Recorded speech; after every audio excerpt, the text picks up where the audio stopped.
بسم اللہ الرحمن الرحیم۔ اللہ تعالیٰ فرماتا ہے، نہ تو تیرے رب نے تجھے چھوڑا ہے نہ وہ بیزار ہو گیا۔ اللہ ہی تمہارا پہلا سہارا تھا اور اللہ ہی تمہارا آخری سہارا ہے۔ تم کتنے ہی گناہگار کیوں نہ ہو، کتنے ہی نافرمان کیوں نہ ہو، جب بھی تم اپنے اسے پکارو گے وہ تمہیں جواب دے گا۔ تم پلٹ کر آنے میں دیر کرتے ہو مگر وہ دیر نہیں کرتا، بس تھام لیتا ہے اور رحم فرما دیتا ہے۔ وہ وقت دور نہیں جب تمہارا رب اتنا دے گا کہ تم راضی ہو جاؤ۔ جب انسان بے حد تکلیف میں ہوتا ہے اور مسکرا کر یہ کہتا ہے کہ میں نے یہ معاملہ اللہ کے سپرد کیا، تو یقین مانو کہ فرش سے لے کر عرش تک ہر چیز لرز جاتی ہے اور وہ ساتویں آسمان تک پہنچ جاتی ہے۔ جب معاملہ اللہ کے سپرد کر دیا جائے تو ظالم بچ نہیں سکتا۔ وہ معاملہ ایسا حل ہوتا ہے کہ آپ گمان بھی نہیں کر سکتے۔ وہ رحمان اور رحیم تو ہے، مگر کیا تم نے نہیں سنا وہ ذوالجلال بھی ہے۔ اللہ کی لاٹھی بے آواز ہے، وہ پہلے ڈھیل دیتا ہے اور پھر دیتا جاتا ہے۔ وہ جب رسی کو کھینچتا ہے نا تو انسان منہ کے بل گرتا ہے اور پھر کائنات کی کوئی سے اسے نہیں اٹھا سکتی۔ وہ لوگ جو تمہارے ساتھ ظلم کر کے سکون سے بیٹھے ہوئے ہیں، نہ وہ آج نہیں تو کل مکافات عمل کا مزہ ضرور چکھیں گے۔ رشتے وہی خوبصورت ہوتے ہیں جن میں احساس کا جذبہ ہو۔ ہمدردی تو ہر کوئی کر لیتا ہے مگر احساس کوئی کوئی کرتا ہے، اور یہ احساس لفظوں سے ظاہر نہیں ہوتا بلکہ انسان کے رویے اور برتاؤ سے پتہ چلتا ہے کہ وہ آپ کے ساتھ کتنا مخلص ہے۔ اپنے وہ نہیں ہوتے جو آپ کی غلطیوں اور عزتوں کا تماشا بنائیں، بلکہ اپنے وہ ہوتے ہیں جو آپ کی غلطیوں پر پیار، مان، بھروسہ اور احترام اور ادب کا پردہ ڈال دیں۔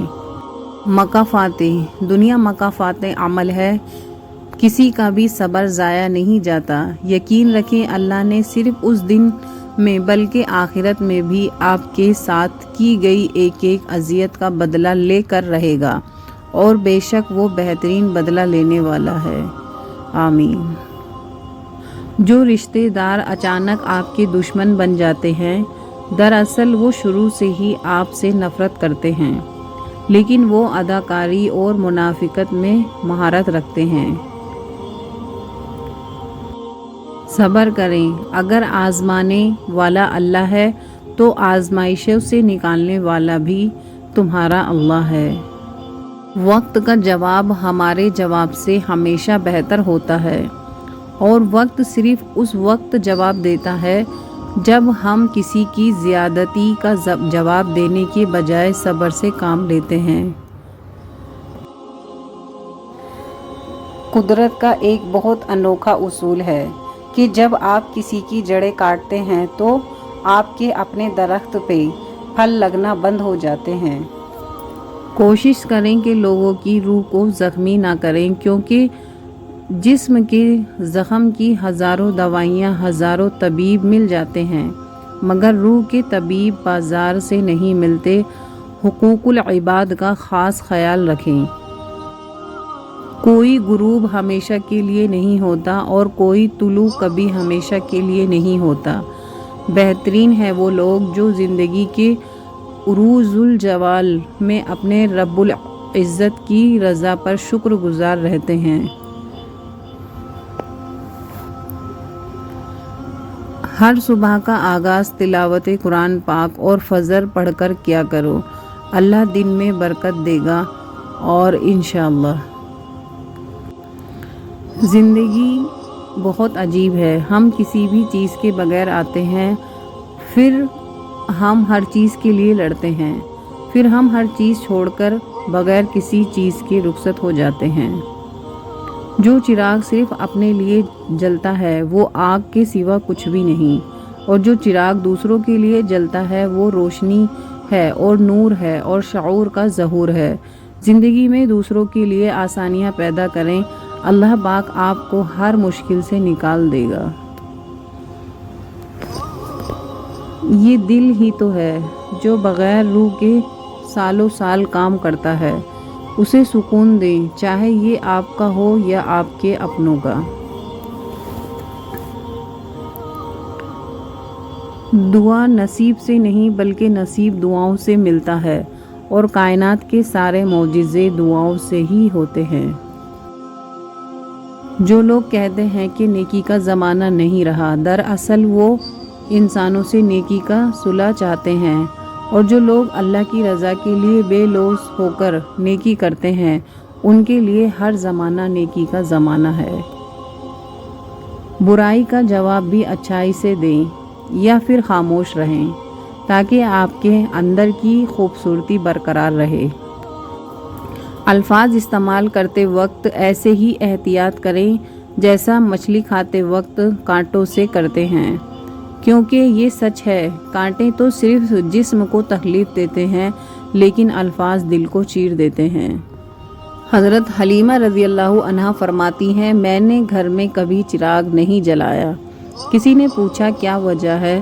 انہوں نے فرمایا، محمد صلی اللہ علیہ وسلم کے ہوتے ہوئے کسی چراغ کی کیا ضرورت؟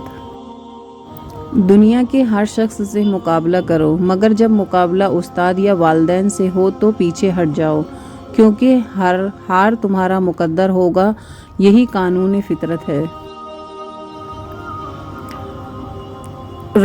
بریلوی رحمۃ اللہ علیہ فتاوی رضوی میں ارشاد فرماتے ہیں، میت کا کھانا دل کو مردہ کر دیتا ہے۔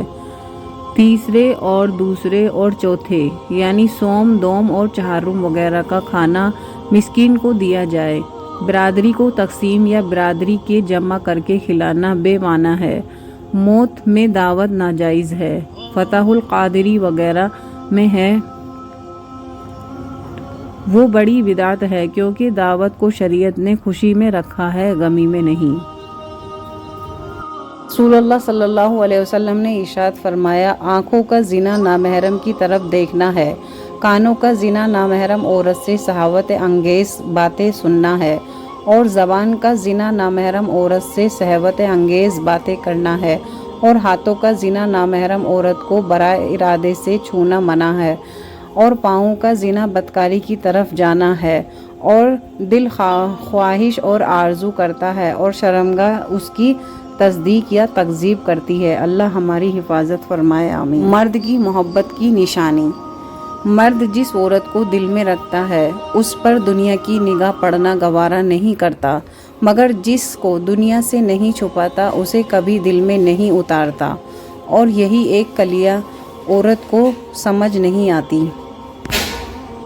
گھٹیا انسان، سب سے گھٹیا انسان وہ ہے جس کا تم سے دل بھر جائے تو وہ تمہاری خوبیوں کی نفی کرے، اور تمہارا راز فاش کرے، اور تمہارے اچھے برتاؤ کا انکار کر بیٹھے، اور جو بات تم میں نہیں وہ تمہارے بارے میں کہے۔ ایسے شخص سے تعلق ختم کرنا ہی غنیمت ہے۔ نماز فجر۔ حضرت علی رضی اللہ تعالیٰ عنہ سے کسی نے پوچھا، میں بہت کوشش کرتا ہوں کہ صبح نماز پڑھوں پر اٹھا نہیں جاتا۔ حضرت علی رضی اللہ تعالیٰ عنہ نے ارشاد فرمایا، یہ نیند کی وجہ نہیں بلکہ تم جو سارے دن میں گناہ کرتے ہو وہ تمہاری گردن میں توق اور ہاتھوں میں ہتھکڑیاں اور پیروں میں بیڑیاں بن کر تمہیں اٹھنے نہیں دیتا۔ اللہ ہمیں بھی فجر کی نماز پڑھنے والا بنایا۔ شوہر کو ایسا ہونا چاہیے جو بیوی کے ساتھ بے تحاشا جھگڑنے کے بعد، اپنا سارا غبار نکالنے کے بعد بھی بیوی کو ہنسا کر سینے سے لگائے اور کہے، اچھا لڑ لو جتنا مرضی چاہے، لیکن کبھی چھوڑ جانے کی بات مت کرنا۔ حضرت علی رضی اللہ تعالیٰ عنہ نے فرمایا، جتنی چاہے عزت کر لو اور جتنا مرضی خیال کر لو، کم ظرف لوگ آخر اپنی اوقات دکھا ہی دیتے ہیں۔